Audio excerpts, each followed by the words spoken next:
Hello friends, latest cricket sensation India T20 world cup hero Sanju Vishwanath Samson గురించి తెలుసుకుందాం. మనకి social మీడియాలో తరచుగా వినబడే ట్యాగ్ లైన్స్లో the most common thing justice for Sanju Samson. It is not a tag line for anymore. టీంలో place కోసం ఎదురు చూసే స్టేజ్ నుంచి టీమిండియా వరల్డ్ కప్ విక్టరీలో కీలక పాత్ర పోషించిన శాంసన్ గురించి తెలుసుకుందాం. సంజు శాంసన్ వాళ్ళ ఫాదర్ విశ్వనాథ్ శాంసన్ ఢిల్లీలో కానిస్టేబుల్గా పనిచేసేవారు. శాంసన్ అండర్-13లో సెలెక్ట్ కాకపోయేసరికి తన తండ్రి తనని తీసుకొని వాళ్ళ సొంత ఊరు అయిన కేరళకి వెళ్ళిపోయారు, వాలంటరీ రిటైర్మెంట్ ఇచ్చి. ఎలాగైనా తన కొడుకుని క్రికెటర్ చేయాలనేది ఆ తండ్రి కల.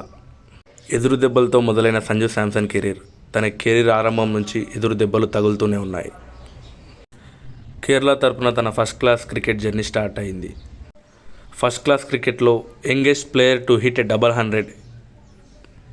ఇలాంటి పలు రికార్డులతో తాను IPL వేలంలోకి వచ్చాడు. రాజస్థాన్ రాయల్స్ కొనుగోలు చేసింది. 2013లో రాజస్థాన్ తరపున అరంగేట్రం చేశారు.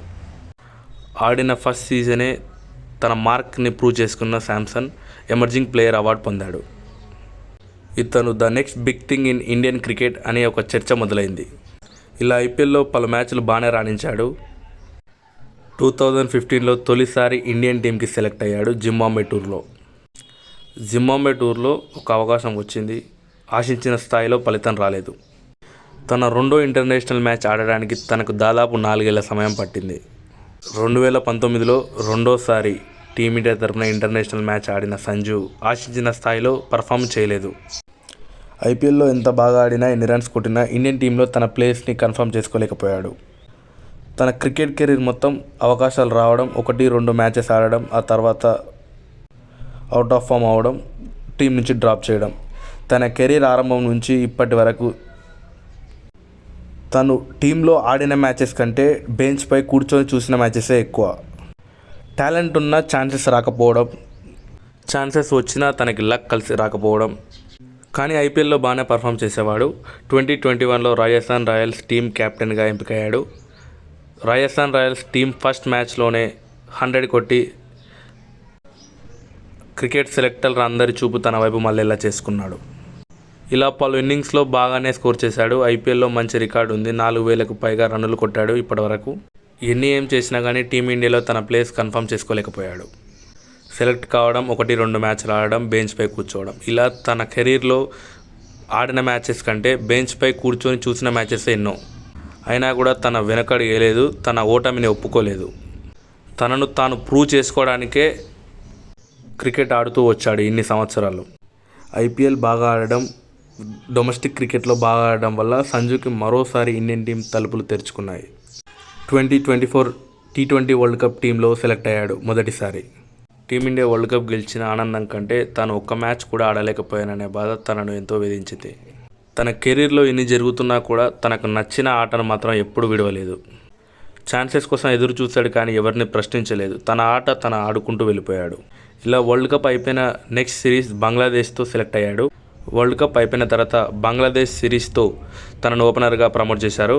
ఓపెనర్గా చేసిన మొదటి మ్యాచ్లోనే తను విజృంభించాడు. 40 బంతుల్లో 100 రన్నులు చేసి second Indian batter to hit A fastest century అని పలు రికార్డులు తన సొంతం చేసుకున్నాడు. టీమిండియాలో ఎప్పుడు ఏదో ఒక ప్లేస్లో ఆడుతున్న సంజుకు ఓపెనర్ స్లాట్లో మంచి రన్స్ స్కోర్ చేశాడు. ఆ తర్వాత సౌత్ ఆఫ్రికా టూర్కు ఎంపికయ్యాడు. అక్కడ వరుసగా 2 సెంచరీలు కొట్టి రికార్డు నెలకొల్పాడు. ఇలా కొన్ని సిరీస్లో బాగానే పర్ఫామ్ చేశాడు. ఓపెనర్గా తనని తాను ప్రూవ్ చేసుకున్నా కూడా తనను ఏషియా కప్లో సెలెక్ట్ చేసిన తన ప్లేస్ నెంబర్ 4, నెంబర్ 5, నెంబర్ 6లో ఆడించారు. ఇలా డిఫరెంట్ బ్యాటింగ్ పొజిషన్లో తనని ఎక్కించడం వల్ల తన ఆట మళ్ళీ రిస్క్లో పడింది. ఇలా తను ఎంత బాగా పర్ఫామ్ చేసినా అనేక కారణాలతో మళ్ళీ డ్రాప్ అయ్యాడు. అయినా కూడా తను నిరాశపడకుండా తనకు నచ్చిన ఆటను ఎప్పుడూ వదిలిపెట్టలేదు. మొత్తానికి 2026 T20 వరల్డ్ కప్ టీంలో సెలెక్ట్ అయ్యాడు. ఇక్కడే అతని కథ మొదలైంది. మొత్తానికి 2026 T20 వరల్డ్ కప్ టీంలో సెలెక్ట్ అయ్యాడు. వరల్డ్ కప్ కంటే ముందు న్యూజిలాండ్తో సిరీస్లో 5 మ్యాచ్లు ఆడిన సంజు కేవలం 46 పరుగులు కొట్టి మళ్ళీ నిరాశపరిచాడు. వరల్డ్ కప్ మ్యాచెస్లోని లీగ్ మ్యాచ్ల్లో సంజుని డ్రాప్ చేశారు. 8లో సౌత్ ఆఫ్రికా మ్యాచ్లో ఓడిపోయిన భారత్ పలు మార్పులు చేసుకోవాలనుకుంది. ఈ విధంగా మరోసారి సంజు శాంసన్ టీంలోకి వచ్చాడు. Virtual quarter final India versus West Indies. మొదటి బ్యాటింగ్ దిగిన వెస్టిండీస్ 195 పరుగులు చేసింది. చేజింగ్ దిగిన భారత్ ఇండియా మొదట్లో వికెట్లు కోల్పోయింది.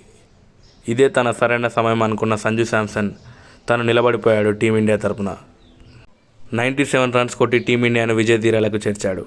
ఇండియా సెమీఫైనల్లో అడుగుపెట్టింది. ఇలా ఈ innings redemption of Sanju Samson. ఇలా సెమీఫైనల్ చేరిన ఇండియా మళ్ళీ సెమీఫైనల్లో 89 రన్లు కొట్టిన సంజు. ఇలా ఫైనల్లోనూ న్యూజిలాండ్తో 89 రన్నులు కొట్టిన సంజు తనకి తాను ప్రపంచానికి ప్రూవ్ చేసుకున్నాడు. టీమిండియా వరల్డ్ కప్ విక్టరీలో కీలక పాత్రను పోషించిన Sanju Samson player of the టోర్నమెంట్గా నిలిచాడు. పేషెన్స్తో మనకు వచ్చిన పని మనం చేసుకుంటూ వెళ్ళిపోతే మనకు రావాల్సిన టైంలో రావాల్సింది వస్తుంది. Hats off Sanju Samson. Congratulation team India for world cup victory. Please do like and share. Thank you. Click on the bell icon for more.